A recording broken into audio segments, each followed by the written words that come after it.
ver aqui neste lugar uma igreja com portas abertas para a proclamação do nome do Senhor.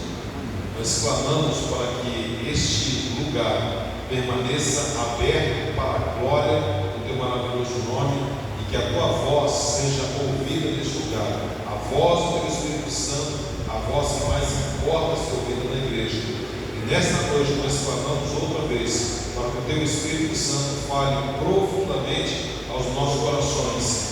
E clamamos isso por misericórdia, porque nós reconhecemos a dignidade do Senhor, mas nós olhamos para nós, percebemos que há muito em nós que precisa ser corrigido e restaurado pelo teu Espírito Santo.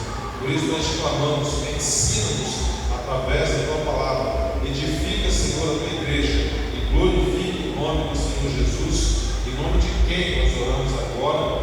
Amém. Meus irmãos, eu quero convidá-los então a abrir a palavra do Senhor no Evangelho de Lucas, no capítulo 10. Eu quero assim então iniciar partilhando a palavra de Deus com os irmãos. Lucas capítulo 10. Eu quero considerar com os irmãos a leitura do início da parábola do bom samaritano.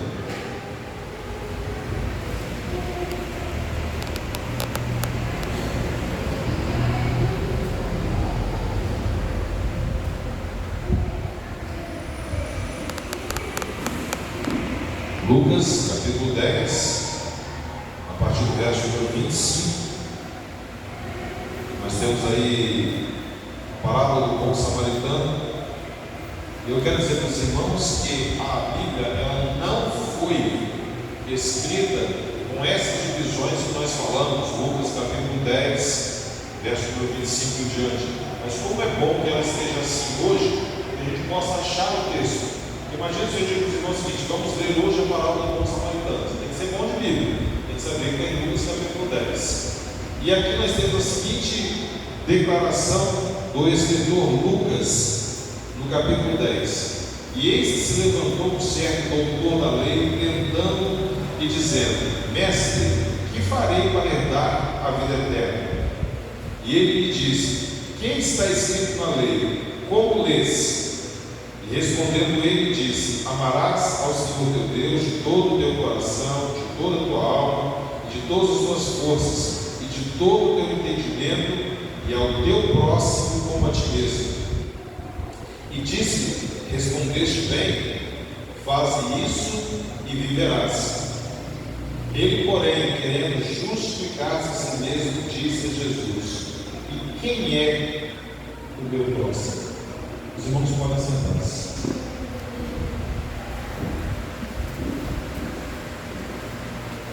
Tem uma mensagem que eu quero compartilhar com os irmãos nesta noite.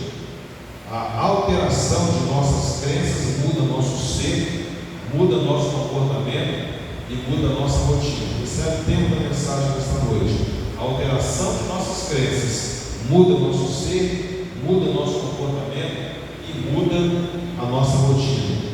Foi por isso que o Senhor Jesus diz, falando sobre crença, e os irmãos leram nesta noite: crede em Deus, crede também em mim. É por causa das nossas crenças que tudo em nós é mudado. Agora, nota, meus irmãos, esse texto que nós acabamos de ler, ele tem um diálogo que não é comum no dia a dia das pessoas. Por que eu estou dizendo isso? Porque a prioridade das pessoas não é conversar sobre a vida eterna, não é conversar sobre coisas espirituais. Parece que esse texto, então, ele está fora da realidade, do cotidiano e da rotina das pessoas. Mas aqui, o doutor da lei se aproxima do Senhor Jesus para conversar, para perguntar sobre a vida eterna. Mas por que Lucas coloca esse texto aqui? Meus irmãos, Lucas capítulo 10 tem um texto um pouco antes, onde o Senhor Jesus diz que as coisas que ele estava ensinando para os apóstolos, para os discípulos, que eram pessoas humildes, não tinha sido ensinado para reis, não tinha sido ensinado para pessoas importantes. E ele diz que de bem-aventurados são os ouvidos de vocês que ouvem essas coisas. Quais coisas? O ensino do Senhor Jesus, Rei dos Reis e Senhor dos Senhores. E agora, logo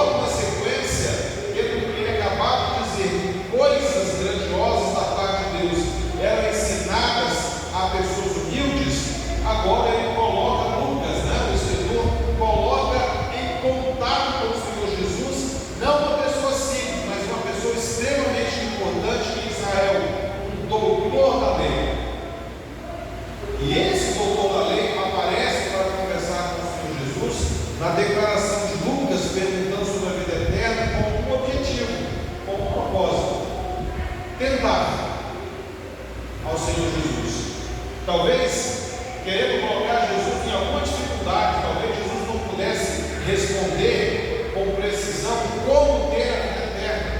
Talvez ele, sendo um mestre, um pregador, talvez ele falasse alguma coisa ligada a uma religião, talvez quisesse atrair a atenção para si, e com essa oportunidade de colocar Jesus em alguma dificuldade, aquele doutor da lei faz essa pergunta, que normalmente as pessoas não fazem, não conversam com coisas espirituais, porque tanto naqueles dias como nos dias de hoje, a maior parte das preocupações das pessoas estão relacionadas com o aqui e o agora. As pessoas estão focadas como vão sobreviver, como vão pagar suas contas, como vão enfrentar essa ou aquela dificuldade, e as pessoas no seu dia a dia conversam cada vez mais sobre coisas terrenas e não coisas espirituais. Mas um doutor da lei aparece para conversar sobre coisas espirituais. Seu objetivo é colocar Jesus em alguma dificuldade. Mas o que o texto bíblico diz é que o Senhor Jesus, ouvindo essa pergunta, responde com uma outra pergunta. Nota, meus irmãos, que nós poderíamos aqui nesse momento estar já nos perguntando com que frequência nós nos dedicamos a conhecer sobre a vida eterna. Porque querem saber de uma coisa?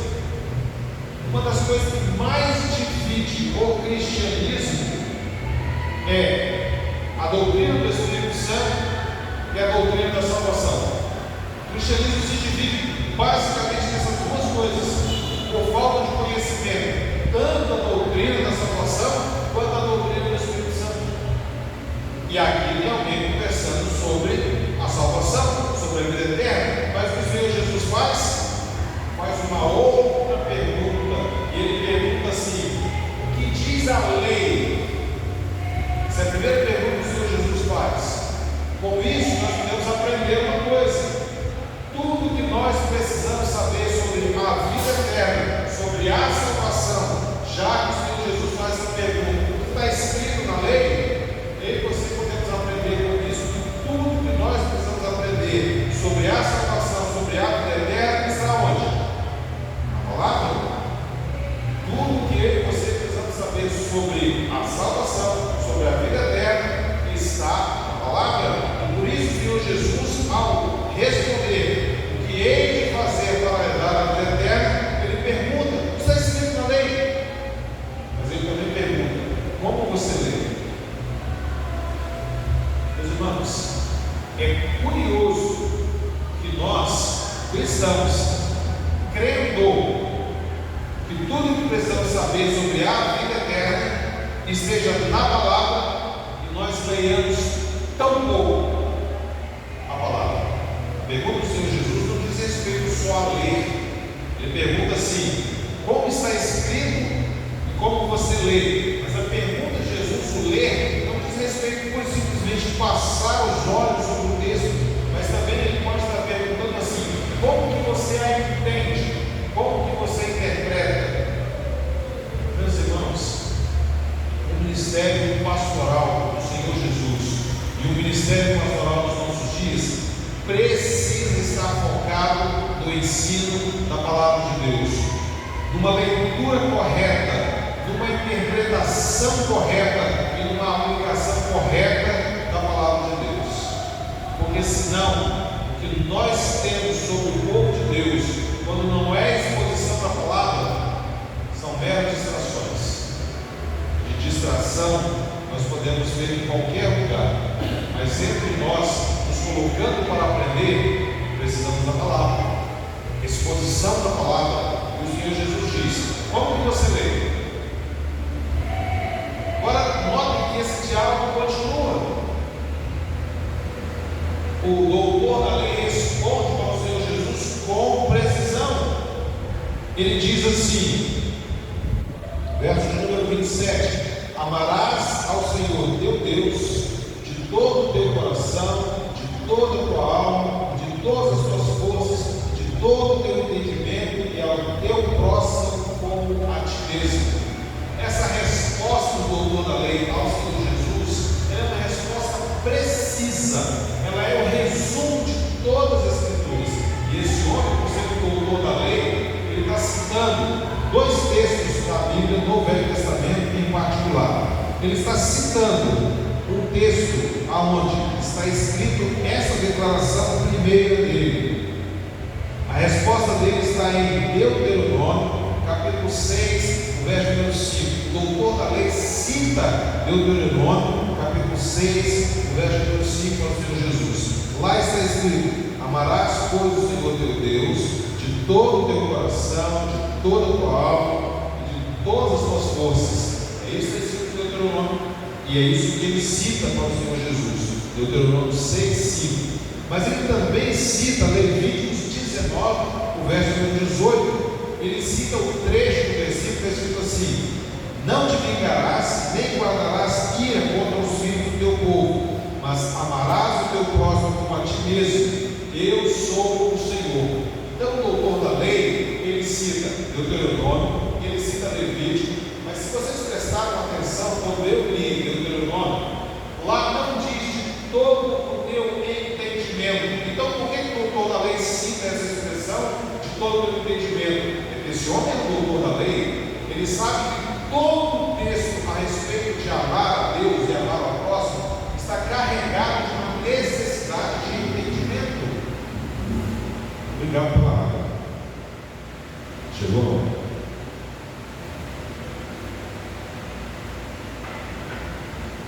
Então, por isso, ele cita: amarás o Senhor teu Deus com todas as tuas forças, com toda a tua alma, com todo o teu coração, com todo entendimento.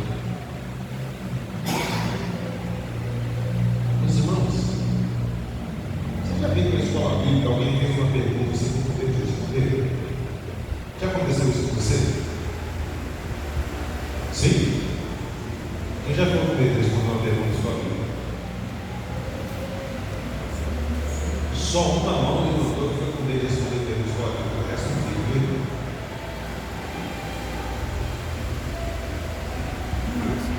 É verdade isso? Quem foi com medo de responder perguntas na escola bíblica?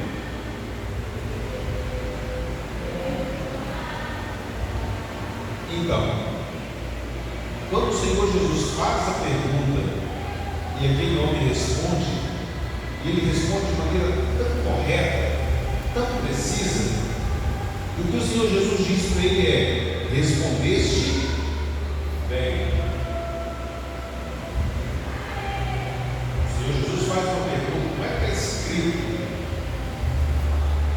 Aquele homem responde da maneira mais precisa. E o Senhor Jesus disse para ele: respondeste bem.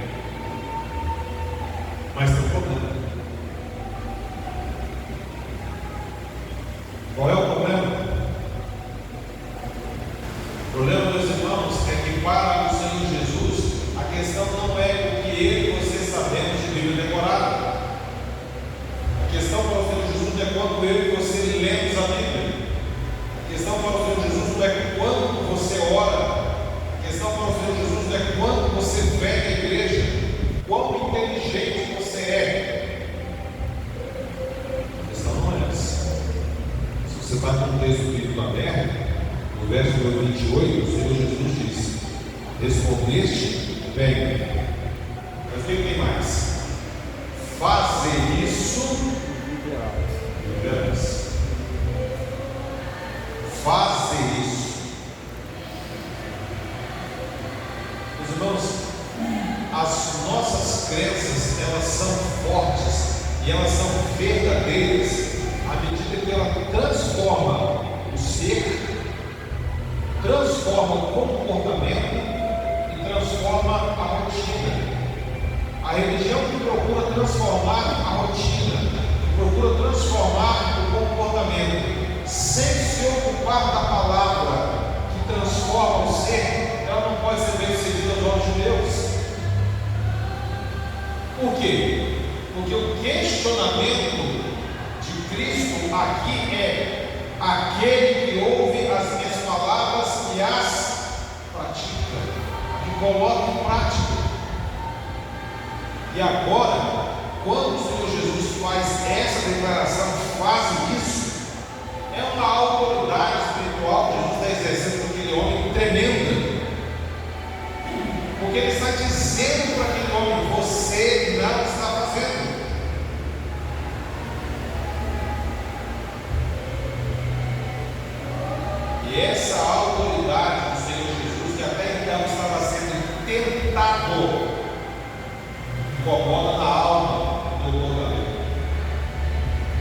Aquele homem se aproxima de Jesus para o experimentar, para o tentar, mas agora a autoridade do Senhor Jesus está colocando aquele homem em xeque. Faça isso que você diz saber. Quando o Senhor Jesus faz isso, o verso seguinte, aparece a seguinte declaração: ele, porém, querendo justificar-se a si mesmo, disse Jesus: quem é meu próximo? Meus irmãos, Lucas, o escritor desse texto, é um homem cheio do Espírito Santo. Cada palavra que ele coloca nesse texto tem um objetivo claro de nos ensinar. E aqui, quando ele coloca essa palavra, justificar-se a si mesmo, ele está colocando em xeque a conduta de toda a humanidade aqui na figura do doutor da lei. Porque eu e você e toda a humanidade tem uma tendência de, quando confrontado com a palavra de Deus, tentar justificar-se. Por que não fazemos? E quando o tema da justificação na Bíblia aparece, só está centrado na pessoa de Jesus Cristo. É Ele quem nos justifica. Ou, em outras palavras, só o Senhor Jesus pode nos tornar justificados. Só o Senhor Jesus pode nos perdoar. Só o Senhor Jesus pode nos deixar justos aos olhos de Deus, não as minhas justificativas. Por isso Lucas escolhe essa expressão: e ele querendo justificar-se a si mesmo. Meus irmãos, quando essas coisas acontecem, significa que nós estamos tentando criar uma situação para explicar aquilo que a nossa crença não está dando conta. Porque quando a crença é verdadeira, a prática vem. Quando o motivo é verdadeiro, a prática vem. E a temática amor, no Novo Testamento, fez com que algumas pessoas pensassem que existe uma grande diferença entre o Deus do Novo Testamento e o Deus do Velho Testamento. E agora você está diante do texto do Novo Testamento, onde está se mostrando que o Velho Testamento já diz que o grande objetivo de Deus é que nós nos amemos uns aos outros. Aqueles que não conhecem a palavra ficam dizendo coisas que não sabem, e por isso eles pensam que a temática do amor é só coisa de Novo Testamento. Não. Lá no Velho Testamento se diz: ame a Deus e ame ao próximo como a ti mesmo. Lá no Velho Testamento. Agora, aqui no Novo Testamento, o Senhor Jesus coloca a grande temática do cristianismo outra vez em evidência: o amor. Mas é o amor a Deus sobre todas as coisas. E esse amor não é de acordo com as minhas ideias. Esse amor não é de acordo com as suas ideias.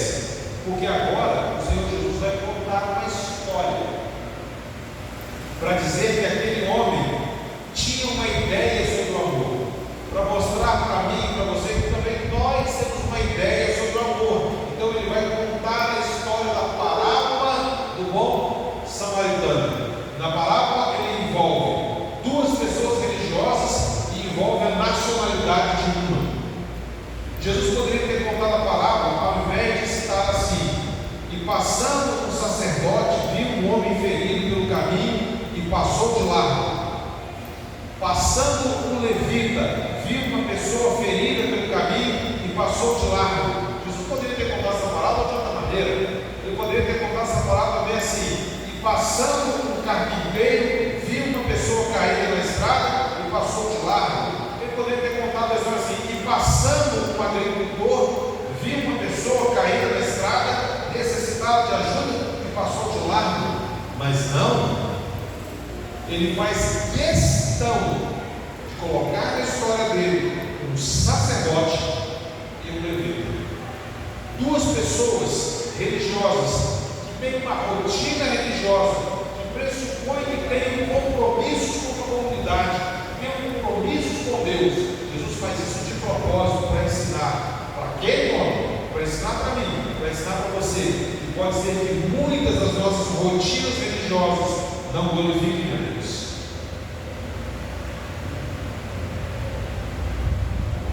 O sacerdote é um homem com compromisso religioso, mas ele vê uma pessoa passando dificuldade, acidentada, machucada, ferida na estrada, mas ele não se importa. Jesus vai para a história com também um levita, alguém que era músico na religião judaica, alguém que cantava no templo, que instruía as pessoas a cantarem. Esse levita vê a pessoa ferida, machucada na estrada e passa de lá. Agora o Senhor Jesus coloca uma nacionalidade que aquele doutor da lei sabe que quando Jesus menciona aquele povo, está colocando diante dele alguém que ele não gosta. O assunto é agora o próximo. Quando Jesus coloca o samaritano na palavra e pergunta para ele quem foi que usou de misericórdia, quem foi o próximo daquele homem caído, aquele homem não diz o samaritano.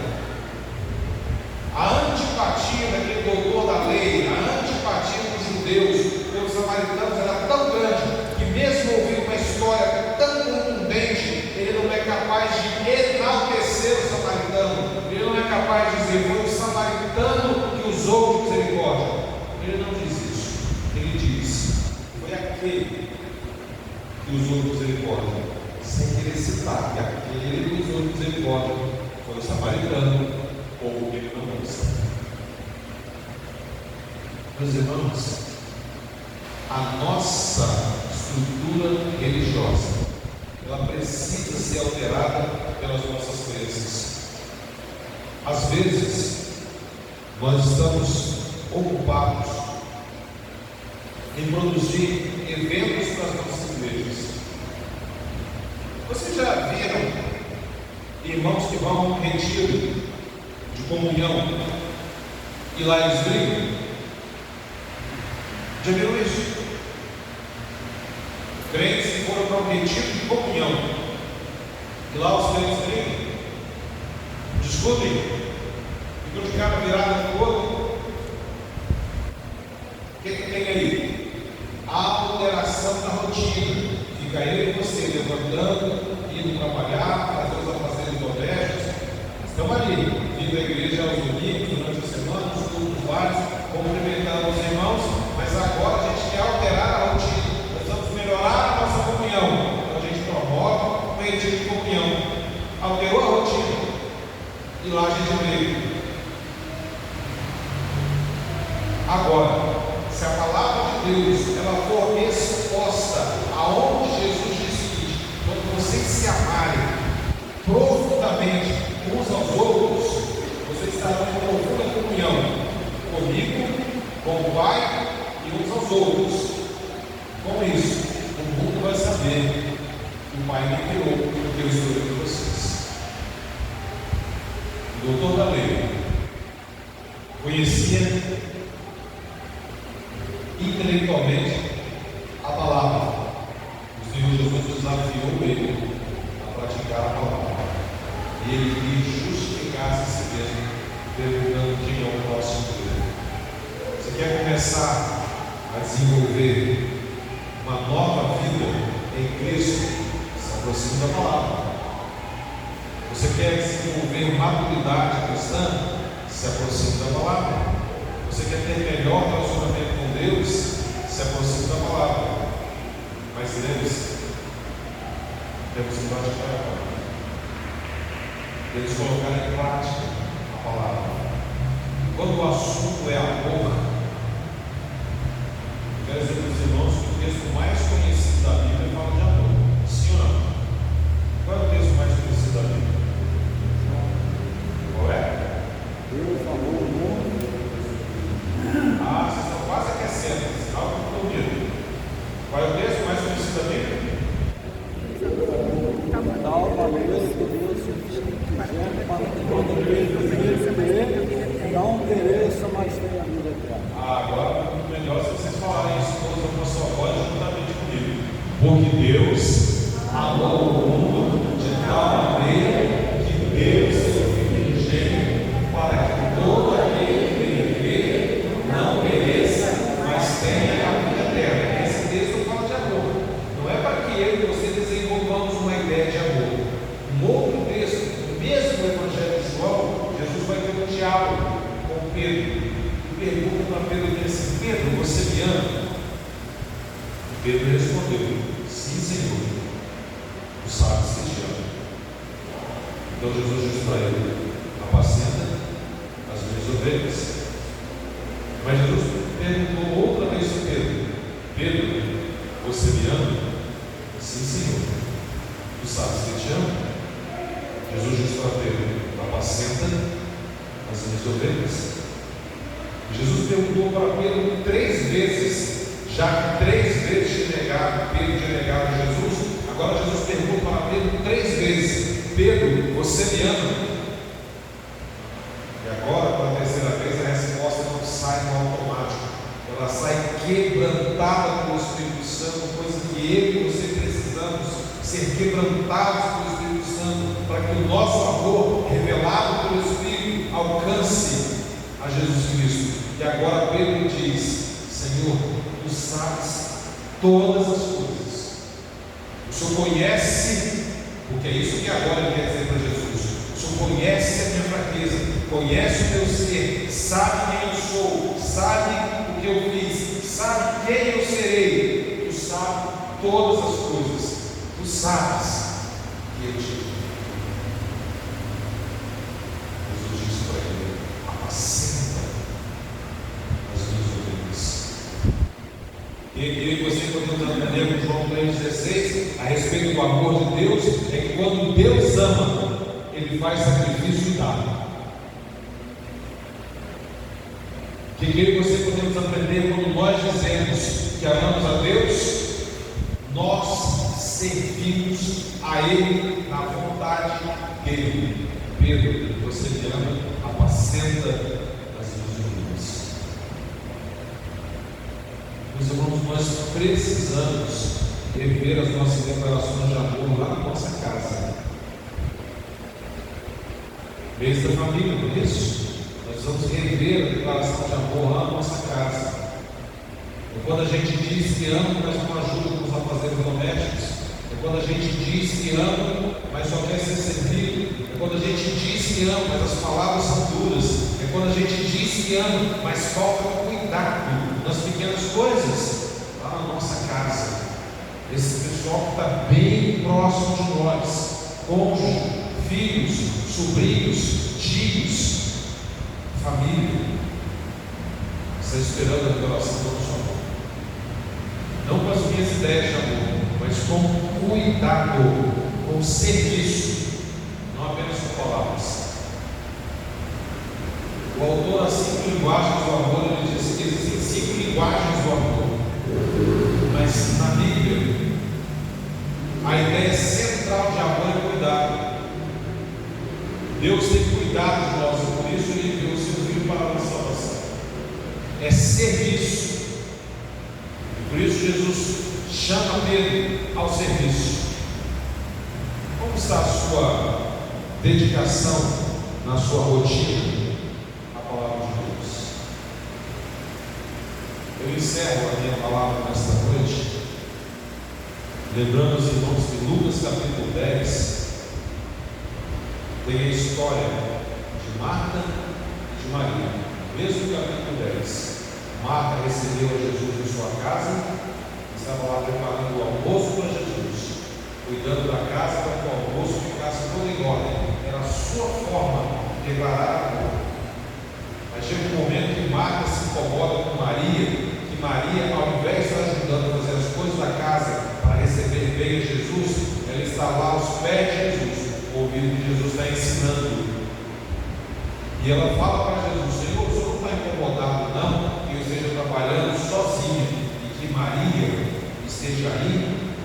Jesus disse: Marta, você está cansada e afadigada com muitas coisas, mas uma só é necessária. Maria escolheu a melhor parte e não lhe será tirada. Sabe o que você pode aprender com isso? Mesmo no capítulo 10, é que eu e você às vezes temos uma ideia de declarar amor a Deus, mas estamos errando na prioridade.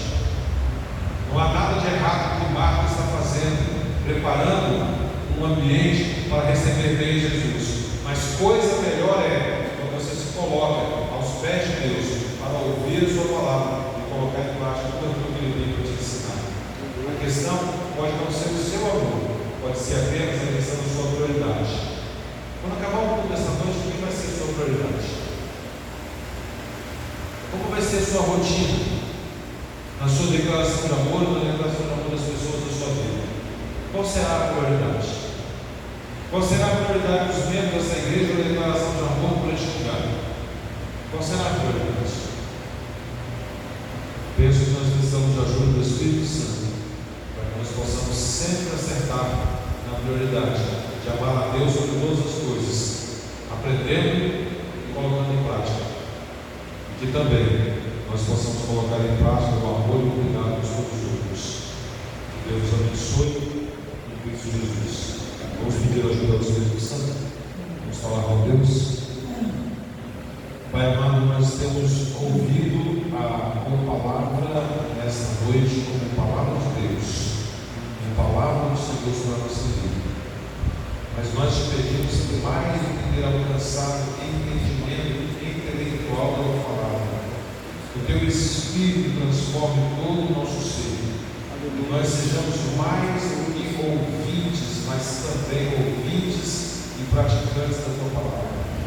Que o nosso amor ao Senhor seja manifesto através das obras que te fazemos, e os homens vejam as nossas boas obras e glorifiquem ao Senhor. E que também nós possamos demonstrar um profundo amor e cuidado uns para com os outros, de maneira tal que aqueles que estão olhando para nós possam ver que somos um povo unido, que temos amor e cuidado uns para com os outros, e eles saibam assim: Jesus está no meio desse povo. Ajuda-nos, ó Deus, com esse testemunho neste lugar. Ajuda-nos, ó Deus, a sermos amorosos e cuidadosos uns para com os outros. Ajuda-nos, ó Deus, a sermos fiéis em Ti, que todo o nosso ser glorifique o Teu santo nome. Pai, perdoa-nos quando às vezes, por animosidade de espírito, brigamos com os outros. Perdoa-nos, ó Deus, quando às vezes dizemos que amamos o Senhor, mas a nossa vida de estudo de oração é tão frágil, é tão fraca. Perdoa-nos por isso. E te pedimos, ó Deus, que revigore o teu povo neste lugar.